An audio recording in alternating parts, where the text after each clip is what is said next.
Hi, Vladimir. How are we doing on the deal? It doesn't work that way. I'm not aligned with Putin. I'm not aligned with anybody. I'm aligned with the United States of America and for the good of the world. I'm aligned with the world, and I want to get this thing over with. You see the hatred he's got for Putin. It's very tough for me to make a deal with that kind of hate. He's got tremendous hatred, and I understand that, but I can tell you the other side isn't exactly in love with, him either. So it's not a question of alignment. I'm aligned with the world. I want to get the thing set. I'm aligned with Europe. I want to see if we can get this thing done. You want me to be tough? I could be tougher than any human being you've ever seen. I'd be so tough. But you're never going to get a deal that way, so that's the way it goes. All right, one more question. Hey, I want to respond to this. So look, for 4 years in the United States of America, we had a president who stood up at press conferences and talked tough about Vladimir Putin, and then Putin invaded Ukraine and destroyed a significant chunk of the country. The path to peace and the path to prosperity is maybe engaging in diplomacy. We tried the pathway of Joe Biden of thumping our chest and pretending that the President of the United States' words mattered more than the President of the United States' actions. What makes America a good country is America engaging in diplomacy. That's what President Trump is doing. Can I ask you? Sure. Yeah? Yeah. Okay. So he occupied our parts, big parts of Ukraine, part of East and Crimea. So he occupied it on 2014. So during a lot of years, so I'm not speaking about just Biden, but those time was Obama, then President Obama, then President Trump, then President Biden, now the President Trump, and God bless, now President Trump will stop him. But during 2014, nobody stopped him. He just occupied and took. He killed people. You know what the contact 2015. 2014. 2014 and 2014. 2014. Yeah. So I was not here. Yeah, but that's exactly right. Yes, but during 2014 till 2022, the situation the same. The people have been dying on the contact line. Nobody stopped him. You know that we had conversations with him, a lot of conversation, my bilateral conversation, and we signed with him, me, like a new president. In 2019, I signed with him the deal. I signed with him, Macron and Merkel, we signed ceasefire. Ceasefire. All of them told me that he will never go. We signed him with gas contract. Yes, but after that, he broken this ceasefire. He killed our people and he didn't exchange prisoners. We signed the exchange of prisoners, but he didn't do it.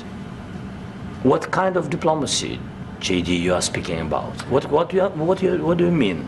I'm talking about the kind of diplomacy that's going to end the destruction of your country. Yes, but if you Mr. President, with respect, I think it's disrespectful for you to come into the Oval Office and try to litigate this in front of the American media. Right now, you guys are going around and forcing conscripts to the front lines because you have manpower problems. You should be thanking the President for trying to bring an end to this conflict. Have you ever been to Ukraine that you say what problems we have? I have been to. Count once. I've actually watched and seen the stories, and I know what happens is you bring them on a propaganda tour, Mr. President.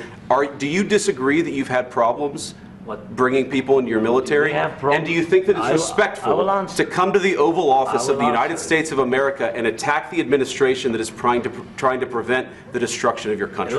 A lot of questions. Let's start from the beginning. Sure. First of all, during the war, everybody has problems, even you, but you have nice ocean and don't feel now, but you will feel it in the future. God bless. You don't know that. God bless. God bless. You will not have a war. Don't tell us what we're going to feel. We're trying to solve a problem. Don't tell us what we're going to feel. I'm not telling you. Because you're in no position to dictate that. That's exactly Remember this. You're in no position to dictate what we're going to feel. We're going to feel very good. You will feel influence. We're going to feel very good and very strong. You will feel influence. You're right now not in a very good position. You've allowed yourself to be in a very bad position, and he happens to be right about it. From the very beginning of the war. You're not in a good position. You don't have the cards right now. With us, you start having cards. But right now, you don't. You're playing cards. You're playing cards. You're gambling with the lives of millions of people. You're gambling with World War III. You're gambling with World War III. And what you're doing is very disrespectful to the country, this country, that's back to you, far more than a lot of people said they should have. Have you said thank you once this entire meeting? No, in this entire meeting, have you said thank you? You went to Pennsylvania and campaigned for the opposition in October. Offer some words of appreciation for the United States of America and the president who's trying to save your country. Please, you think that if you will speak very loudly about the war, you can... He's not speaking loudly. He's not speaking loudly. Your country's in big trouble. Can I Wait a answer? minute. No, you've done a lot of talking. Your country is in big trouble. I know. You're not winning. You're not winning this.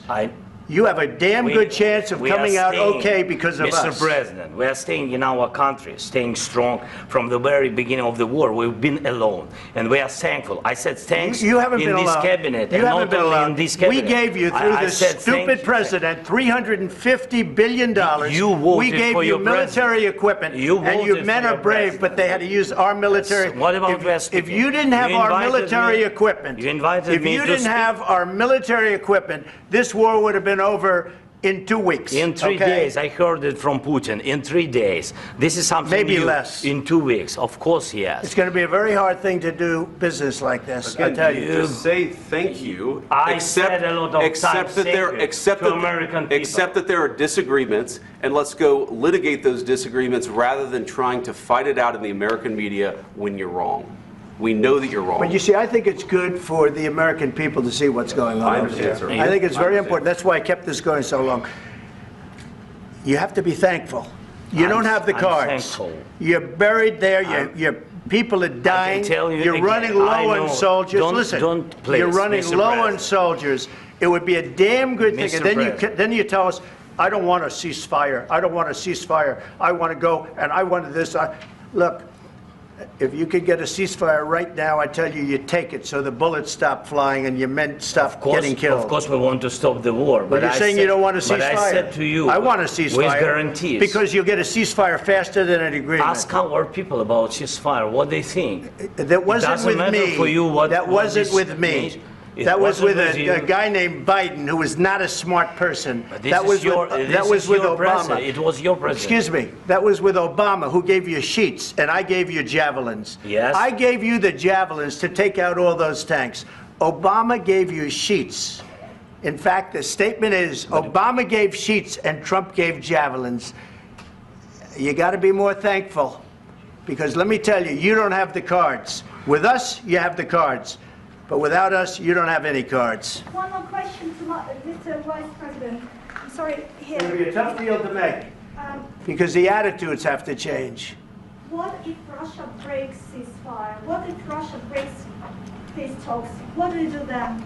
I understand that it's a heated conversation right now. What are you saying?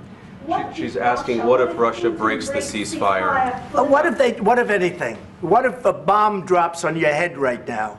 Okay? What if they broke it? I don't know. They broke it with Biden because Biden, they didn't respect him. They didn't respect Obama. They respect me. Let me tell you, Putin went through a hell of a lot with me. He went through a phony witch hunt where they used him and Russia. Russia. You ever hear of that deal? That was a phony Hunter Biden, Joe Biden scam. Hillary Clinton, Shifty Adam Schiff. It was a Democrat scam. And he had to go through that. And he did go through it. We didn't end up in a war. And he went through it. He was accused of all that stuff. He had nothing to do with it. It came out of Hunter Biden's bathroom. It came out of Hunter Biden's bedroom. It was disgusting. And then they said, oh, the laptop from hell was made by Russia. The 51 agents. The whole thing was a scam. And he had to put up with that. He was being accused of all that stuff. All I can say is this. He might have broken deals with Obama and Bush, and he might have broken them with Biden. He did, maybe. Maybe he didn't. I don't know what happened. But he didn't break them with me. He wants to make a deal. I don't know if you can make a deal. The problem is, I've empowered you to be a tough guy.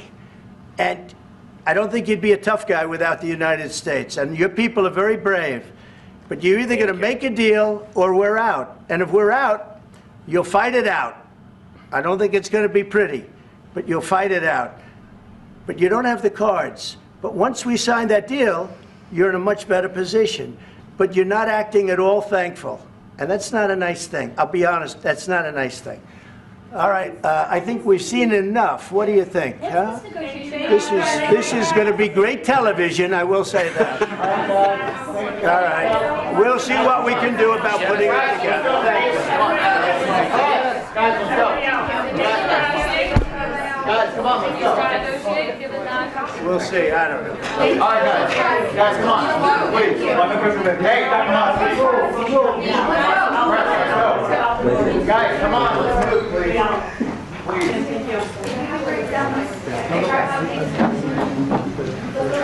Thank you.